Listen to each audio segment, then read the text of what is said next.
নমস্কার বন্ধুরা, cook with শিখার রান্নাঘরে সকলকে স্বাগত। আজ রান্না করব ফুলকপি আলু মটর দিয়ে দারুণ টেস্টি একটা রেসিপি। এটা ভাত দিয়ে যেমন খেতে ভালো লাগবে, তেমনি আবার রুটি, লুচি, পরোটা, ফ্রাইড রাইস সব কিছুর সাথে দারুণ খেতে লাগবে। তো আশা করছি রেসিপিটি আপনাদের কাছে খুব ভালো লাগবে। রেসিপি ভালো লাগলে বন্ধুরা অবশ্যই চ্যানেলটি সাবস্ক্রাইব করে নেবেন আপনি যদি নতুন বন্ধু হয়ে থাকেন। তো চলুন দেখে নেওয়া যাক। তো এখানে আমি একটা ফুলকপির ফুলগুলোকে একদম ছোটো ছোটো করে দেখুন এভাবে করে কেটে নিয়েছি। তো ফুলকপিগুলোকে কেটে আমি একটু উষ্ণ গরম জলে মিনিট 5-6 জন্য একটু ভিজিয়ে রাখবো। তো ফুলকপিতে অনেক সময় পোকা থাকে, তো গরম জলে ভিজিয়ে রাখলে পোকাগুলো কিন্তু বেরিয়ে যাবে। তো ফুলকপিটা ভেজানো থাকুক, আমি এই সময় একটা মশলা তৈরি করে নেব। তো আমি একটা মিক্সার জারের মধ্যে একটা পেঁয়াজ দিয়ে দিয়েছি কুচি করে। আর এর সাথে আমি 1 ইঞ্চি মতো আদাকে টুকরো করে দিয়ে দিয়েছি, আর 5-6 রসুন দিয়ে দিলাম, আর একটা টমেটো দিয়ে দিয়েছি। আর এখানে 2টো কাঁচা লঙ্কা দিয়ে এর একটা স্মুথ পেস্ট তৈরি করে নেব। তো পেস্টটা আমি তৈরি করে নিয়েছি। তো এরকম করে দেখুন একদম স্মুথ পেস্ট করে নিতে হবে। তো এরপর আমি রান্নাতে চলে যাব। তো গ্যাসের উপরে একটা কড়াইতে সর্ষের তেল দিয়ে তেলটাকে গরম করে নিলাম। এবার এই গরম তেলের মধ্যে সামান্য একটু হলুদ দিয়ে দিয়েছি। এবার ফুলকপি ফুলগুলোকে ছেড়ে দিয়ে বেশ একটু লাল লাল করে ফুলকপিগুলোকে একটু ভেজে নেব। তো শীতের সময় অনেক সময় ফুলকপিতে পোকামাকড় থাকে, তো একটু গরম জলে একটু যদি ভাপিয়ে নেওয়া হয় বা একটু গরম জলে এভাবে ডুবিয়ে রাখা হয়, তাহলে ভিতরে যদি কোনো পোকা থেকে থাকে তাহলে কিন্তু সেগুলো বেরিয়ে যাবে। তো ফুলকপি ফুলগুলোকে দিয়ে মিডিয়াম ফ্লেমে নাড়াচাড়া করে বেশ একটু লাল লাল করে একটু ভেজে নেব। তো দেখুন এইরকম লালচে রং ধরে হওয়া পর্যন্ত কিন্তু ভেজে নিতে হবে। তো ফুলকপিগুলো কিন্তু আমার ভাজা হয়ে গেছে। এবার আমি ফুলকপিগুলোকে নামিয়ে রাখছি। আর ফুলগুলো কিন্তু এরকম ছোটো ছোটো করে কিন্তু কেটে নিলে ভালো হবে। তো সমস্ত ফুলগুলো আমি নামিয়ে নিলাম।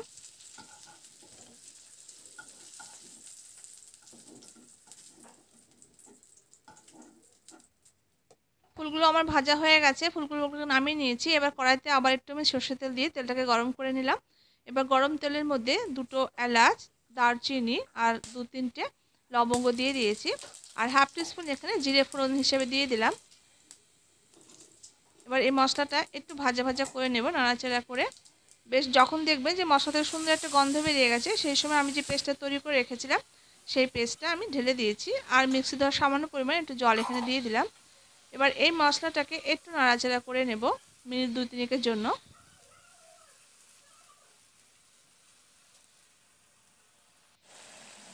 মশলাটা একটু নাড়াচাড়া করে নেওয়ার পর এবার একে একে রুটিন যে মশলাগুলো হয় সেগুলো আমি দিয়ে দেবো। তো এখানে প্রথমে হাফ টিস্পুন হলুদের গুঁড়ো, 1 টিস্পুন এখানে জিরে গুঁড়ো দিয়ে দিয়েছি, 1 টিস্পুন এখানে ধনে গুঁড়ো দিয়ে দিয়েছি, 1 টিস্পুন এখানে লাল লঙ্কার গুঁড়ো দিয়েছি।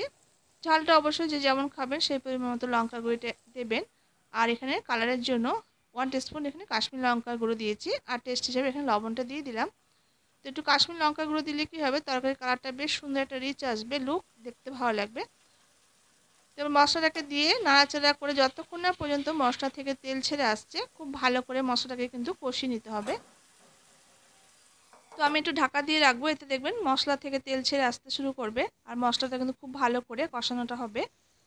তো মিনিট 3 পর ঢাকাটা আমি খুলে নিয়েছি, দেখুন মশলার তেলটা কিন্তু উপর দিকে ভেসে উঠেছে। এবার আরও কয়েক মিনিট সময় ধরে নাড়াচাড়া করে মশলাটাকে একটু কষিয়ে নেব।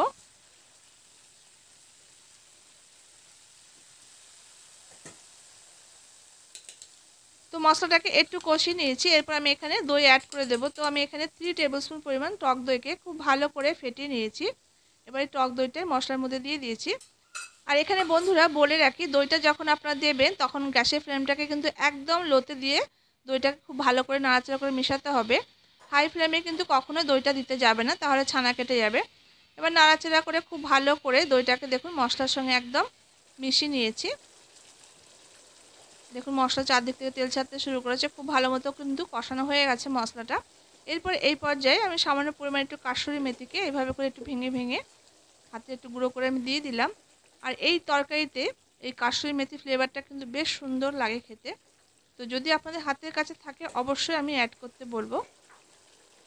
এবার নাড়াচাড়া করে নেওয়ার পর এখানে আমি 1 টিস্পুন পরিমাণ গরম মশলার গুঁড়ো দিয়ে দিলাম। আর এখানে সামান্য পরিমাণ একটু চিনি অ্যাড করব টেস্টটাকে ব্যালেন্স করার জন্য, যেহেতু টক দই দিয়েছি, টমেটো আছে, তো টেস্টটা ব্যালেন্স হবে, খেতে ভালো লাগবে। এবার আরও কয়েক মিনিট নাড়াচাড়া করে নিলাম মশলাটাকে। খুব ভালো করে দেখুন মশলা চারদিক থেকে তেল ছেড়ে আসছে। এবার এই পর্যায়ে মটরশুঁটি দিয়ে দিয়েছি। তো এখানে 1 কাপ পরিমাণ মটরশুঁটি দিয়েছি। এবার মটরশুঁটিটা দিয়ে মশলার সঙ্গে খুব ভালো করে আবার একটু নাড়াচাড়া করে এটাকে কষিয়ে নেব।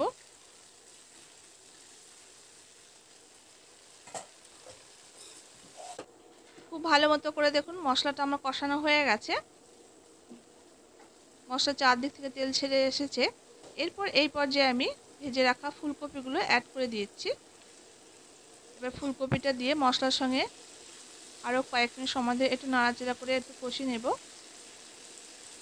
আর এই রান্নাটা কিন্তু খুব বেশি জল দেওয়ার প্রয়োজন নয়। এটা একটু মাখো মাখো ধরনের, একটু কষা কষা ধরনের রান্নাটা হবে।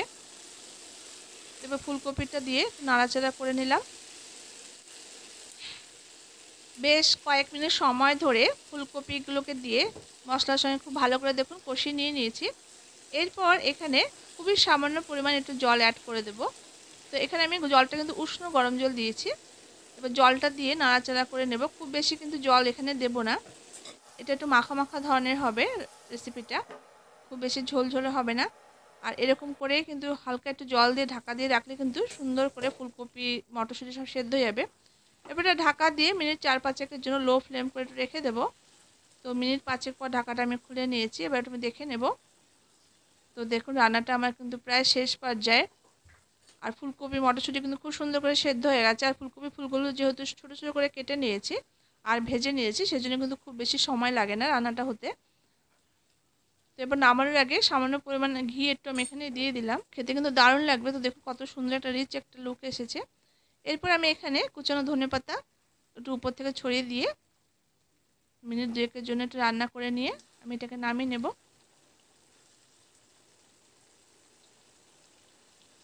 তো এরকম যে একটু ঝোল ঝোল মতো আছে ভিতরে, এরকম পর্যায়ে কিন্তু নামিয়ে নিতে হবে। কারণ শুকিয়ে ঠান্ডা হয়ে গেলে কিন্তু শুকিয়ে যাবে।